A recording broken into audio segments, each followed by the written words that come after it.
Casual Dad here. I've been rocking through a quick deck building guide for all the different Necron warlords. Not going to hit them all on this, but yeah, we'll get as far as we can. I've got one more plasma for tonight before I go to bed. Maybe two if I'm here for 20 minutes. I'll try not to be. But so far we've did Ulthakar, the Corpse Lord, and Manifest Nightmare. I'm going to go ahead and jump in with probably everyone's favorite, Trazyn, just to get weird. Just go ahead and talk it through. Trazyn's ability is a wall of text. Go ahead and jump on it.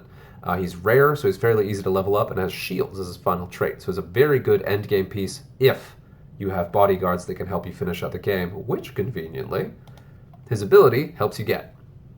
Wall of text, long story short, whenever a Necron card does damage to the highest cost card your opponent has, if it's reduced to 25 or less health but doesn't die by a Necron attack, then it is removed from play and added to your deck up to a maximum of 3 times.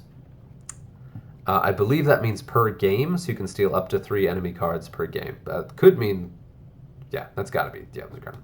So whenever you play the game, you'll see a big graphic that shows up that marks the opposing card that is currently the priority target. So you do not want to leave home without your target acquired. And since both of the target acquired cards available to Necrons are ranged, you're probably going to want to lean on a ranged deck with this guy. But you can go ahead and do that and then also mix in some melee if you really want to do it. It is tricky, so a couple things to really highlight from what I was just reading. It has to be a Necron card, so not a mixed faction type deal. That's not going to work. But also you can't overkill the card. So if you hit a card and deal enough damage to actually kill it, then it just dies. You don't get to steal it. But at the same time, if you deal enough damage to... If you get it down to like 26% of hit points, then it does you no good either. So this is a tricky, tricky spot to get. And of course, the bigger the card is, the more room to play you have with kind of getting that. So we're going to Cement in here. We'll actually probably use Cement instead of this guy. You can use both, but they're kind of redundant, so I tend to use one or the other.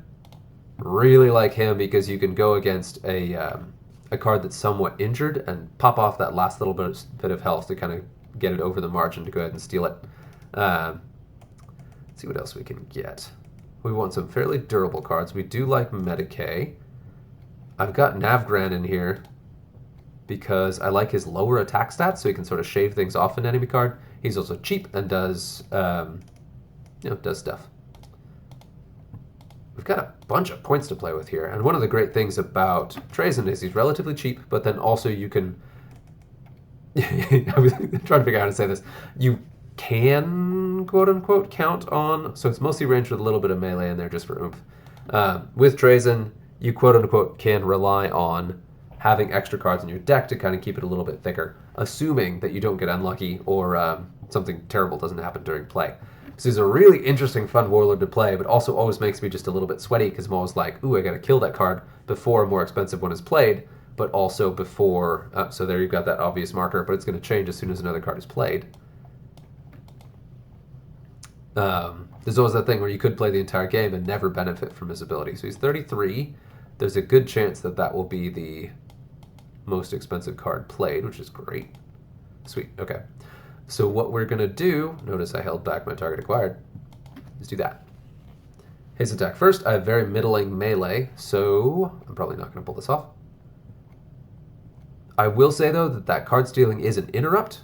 So if I have 3 shots lined up on him with the target acquired, and the second one does the steal, let's see if I can pull it off in my first go through. Nah, I killed him. Whoop, whoop. It also doesn't reset until after the attack is resolved, so you can't magically pick up another one if you kill the most expensive one. So that was a perfect test case of what not to do. Ooh, that's good. All right, let's see if you can do it, Navgran.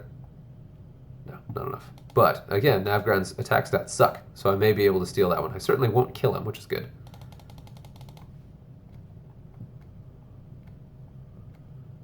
Boom, I got one. So you can see that animation, that's cool. Now, one thing I do want to make sure to mention is it doesn't heal. So when you get that card back, it's, basically dead. Okay, so I think that guy, well, that's a bummer. All right, so I'm not going to get that one. Just going to go ahead and assume that I won't take him down. So we'll go ahead and do this. And I'm kind of wasting my Furious charges. But why not?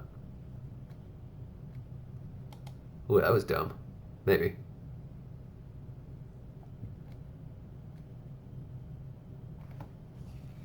But, so even though I have only one card that's basically dead that I just stole, it's still a whole extra card. If I play him on my turn, he can comfortably kill something before, and you can see it moves if it wow. As more expensive cards are played across the board, you can see that the priority target does move as they're deployed. God, that is a terrible situation to leave me in, buddy. Oh, no, he has Psychic. Of course he does. Of course he does. We'll go ahead and do that. That would be a great one to pull, because he's got that precision shot, so he'll do an attack when he's played. Oof. And I believe he keeps the buff. So, for example, the attack buffs coming from... What's your name? Azrael. The attack buffs that Azrael is stacking on his cards right now do apply to him as well. We'll actually see if I can pull off... This is probably just going to kill him outright. Who's got more attack than 83? 49. No, I showed 2 stats. That's weird. So I've got a pretty significant charge up going. I'm going to go ahead and risk this. I bet it kills him outright. Or I can kind of cheese it and do ranged. Oh, he has ranged too. Let's do that. Gives us a little more wiggle room, but chances are I will still kill him outright. Yeah, so, whoops. So that's the whole thing about it being a Razor's Edge. Now, I did get a free card out of that, which is still not nothing. And then Trazyn himself has shields and should make easy work of a level 2 Azrael. Because I still have that super charged up melee attack as well, plus whatever he hits me with. But, yeah, comfortably. But yeah, so there you see it. I really, really like Trazyn in concept. On paper, I love him. Then in play, he constantly is just dashing your hopes. You're like, oh, I'm going to get that one. No, you don't. Kill it outright. Oh, I'm going to get that one. Nope. He played a taunt and blocked you. So I have seen Trazyn be incredibly powerful. Just being relatively cheap and having shields as a final stage warlord is very, very good, even if you don't get the steal. If you do steal even one card, it is a massive advantage. So even as you're getting disappointed by the cards you're not stealing, try to keep in mind just how good it is to have an extra free card that you just took from your opponent without even having to kill it. It's like a Skull Taker, just better, up to 3 times per game. And the beefier the card is, the more benefit you'll get from having it, the easier it's going to be to steal because you have more wiggle room and kind of smacking it until you get it down to the correct stat number. So that was Trazyn. He's a lot of fun, but good luck. And we made it in, what was that, about 7 minutes? So cool, good timing. Hope that's helpful, and good luck out there.